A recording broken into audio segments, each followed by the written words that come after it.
Welcome back to 3B Farms. I've got several things I need to get tackled and out of the way now that we've got some warmer weather and the snow is melting. It's definitely not quite gone yet, but most of the areas are open. I'm able to get into some of my supplies that I haven't been able to get into for several weeks because of the snow. There's also some repair to do to the roads coming up due to how much I had to plow and stuff like that. So, yeah, let's just jump into this.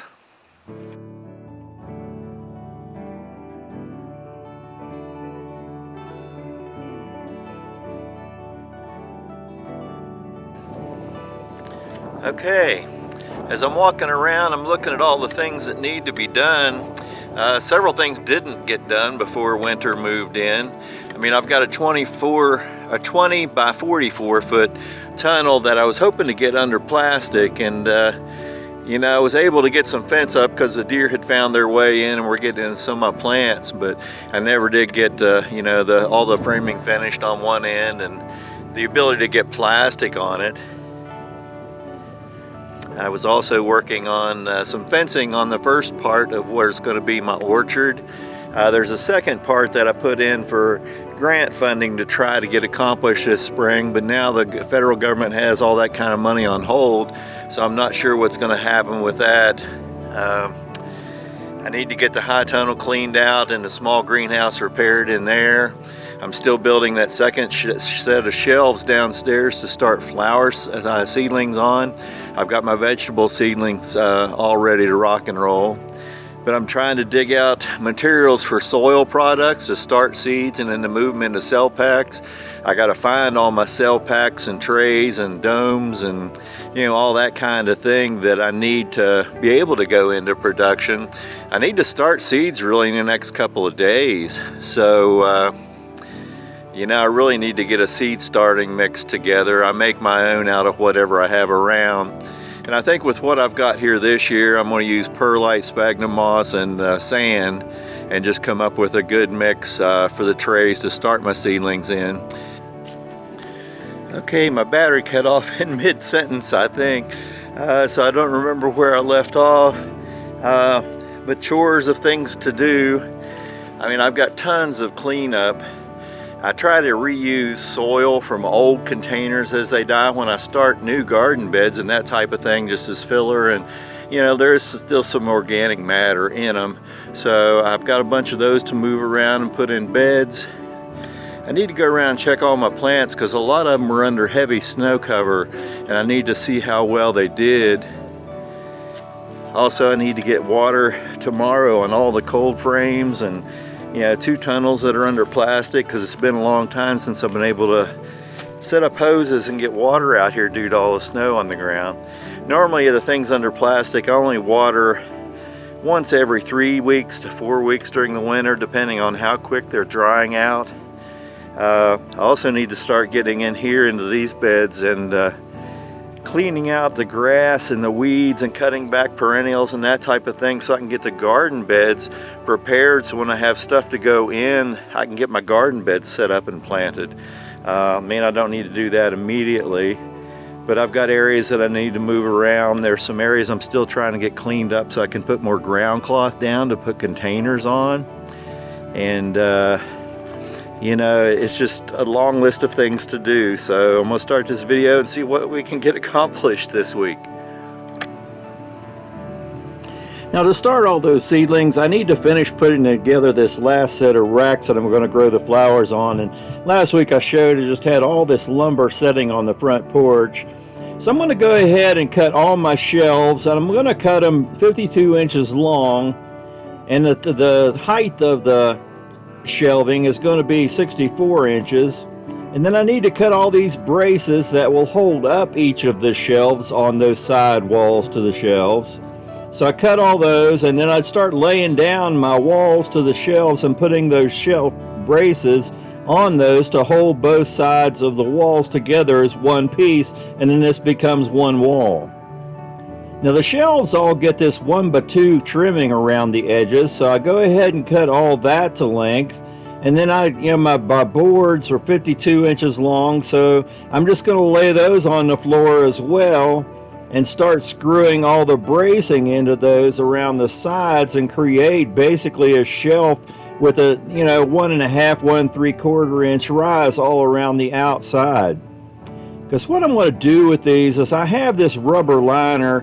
It's finally unburied from the snow, but I need to clean this off. And what I'm going to do is just cut a piece that's 30 inches wide, which was the depth of the shelves as I'm going to put them in there. And I'm going to cut 4 pieces of these 60 inches wide, which is a little overkill for the shelves, but I'll show you why I'm doing that in a little bit. And once I clean those off, I bring them down into the basement. And you can see all the shelves on the left-hand side of this already put together. There's 4 of them laying there. So I'm just going to take these one at a time and start stapling into the side walls this rubber. And basically I just start with this one lower edge and turn it on its edge so it's easy to staple into.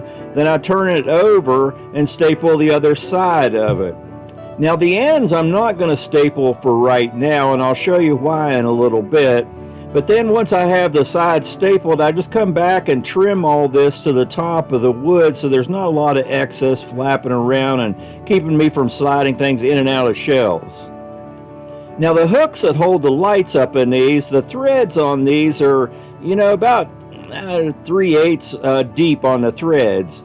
And, I wanted to know how deep I could screw them into this wood. So I measure where I put them and screw them in. I didn't want them to go too far through and put a hole in the rubber. And this is why I didn't trim the rubber or staple the rubber on the ends. I wanted to be able to lift the edges and screw these into the side walls before I did anything permanent with the rubber on the ends of the shelves. So that, I put the lower shelf in, then the third shelf up, and just came back and put all the shelves in place. And basically that's all those in with the hooks for the lights at this point in time. So I just come through and add all those lights into these like I had shown before. And now, I've got lights on everything except for the very top. And I need to add some bracing and get all that finished up there now as well. So on the back, I'm also going to add this angle brace to keep the whole thing from racking from side to side. And I don't want it to collapse with all my trays on it.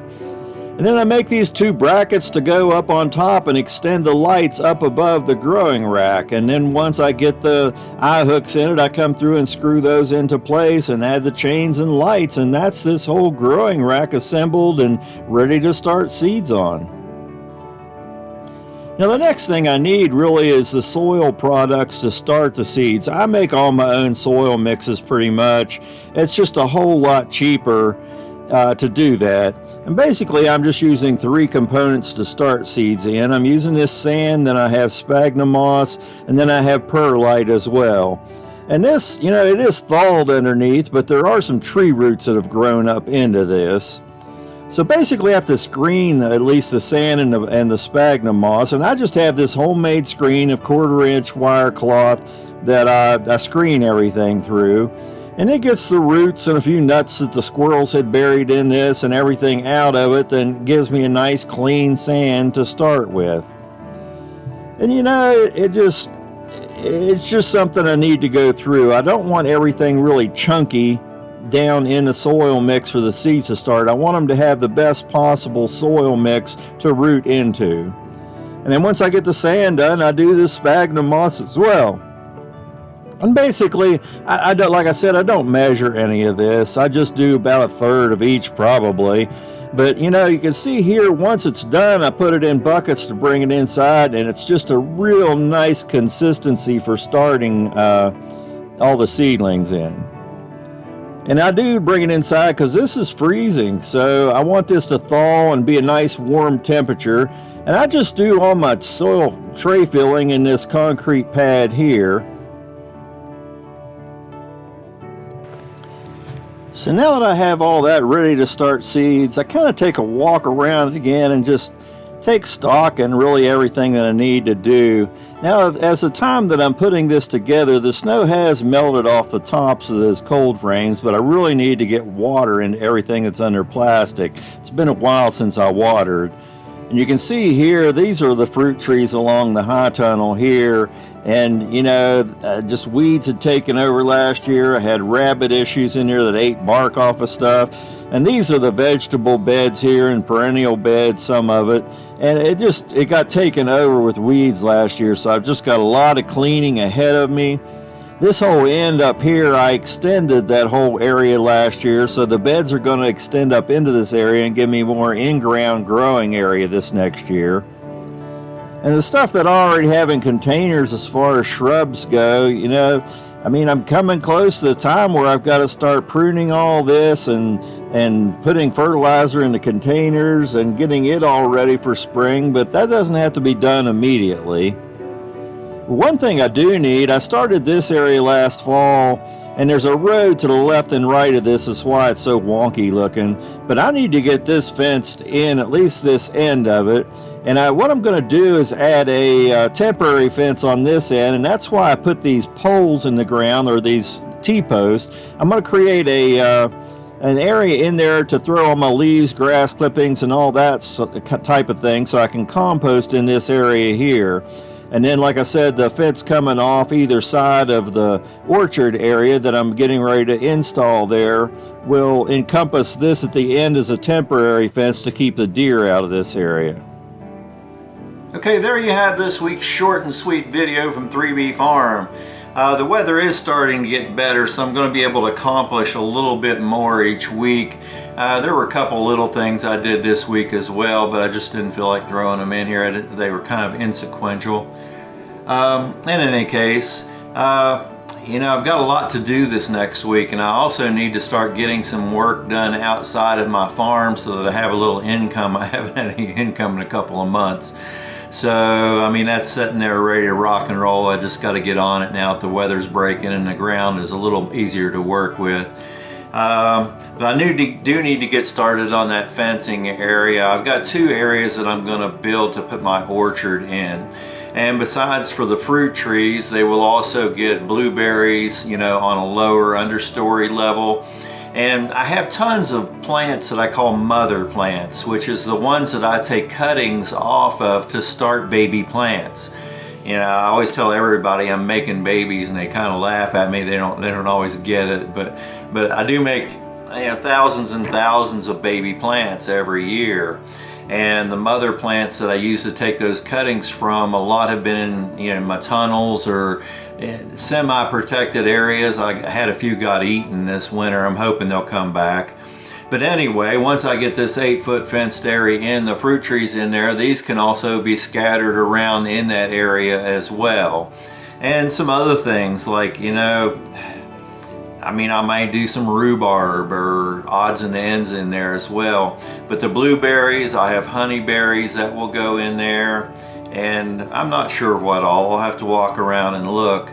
But besides for that fenced in area, you know, I'm going to have to temporarily do the one end where the compost bin is going to be before, so I can find the funding to finish the rest of the fence around the larger part of that area.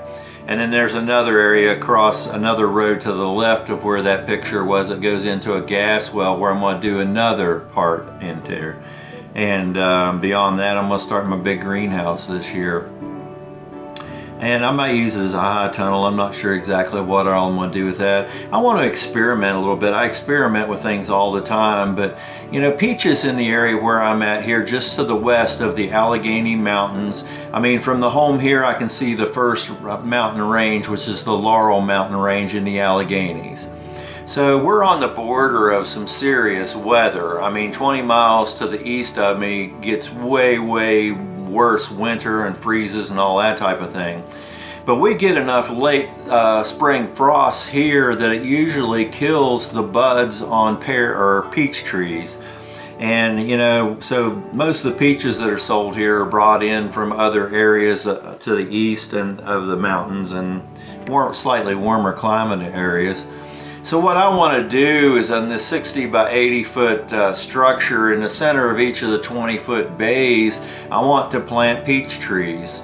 and they'll be under plastic. So I'm hoping instead of 1 out of every 5 years of getting peaches, maybe I can get peaches every year, or maybe 4 out of 5 years in there.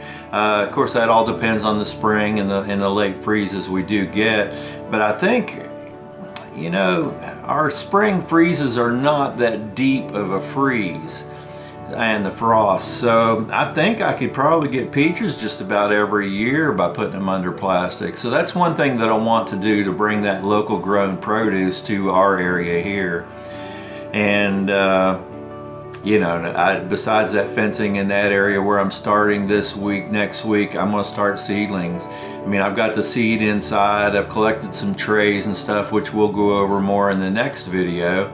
But you know, I need to get seed started. I'm a week or two later than I like to get on my cold season stuff.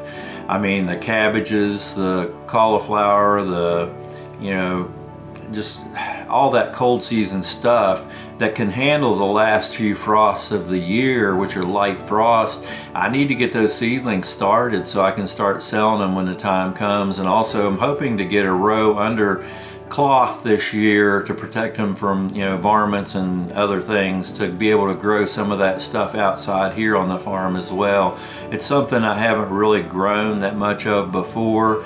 Usually the cabbage moths get into all that, and they just lay so many eggs that it just gets eaten up, and I don't like doing chemicals. But I have the metal, and I think I have row cover, so I can do the hoops and put row cover on it. I bought some bags to use as sandbags. So, you know, I need to get all the grass out of that area where I'm going to be growing those. So maybe this next week I can get in and get one of the 4, you know, 50-foot rows kind of degrassed and start into that as well. I hope it's a little warmer and nicer. The next 2 days are going to be ice and cold rain. But in any case, thanks for coming back and sharing this time with me here on 3B Farm. Subscribe to my channel. I'd like to get my algorithm up to the point where more people are seeing my content. I mean, it's, you know, I learn from everybody out there. And sometimes it's how not to do things, you know. And maybe if you're watching this, it'll work for you, maybe it won't. But the shelves, you know, this last set of shelves I made, it was just out of stuff that I got for free. I mean, I'd rather have metal shelves. I mean, I did buy the lights when they were on sale last year. I mean, these are $30 lights, and I got them for $13 a piece. So I bought several of them, you know, when they were on sale. So, you know, I try to do everything as inexpensive as I can. I just don't have a lot of money. I've never been a money person.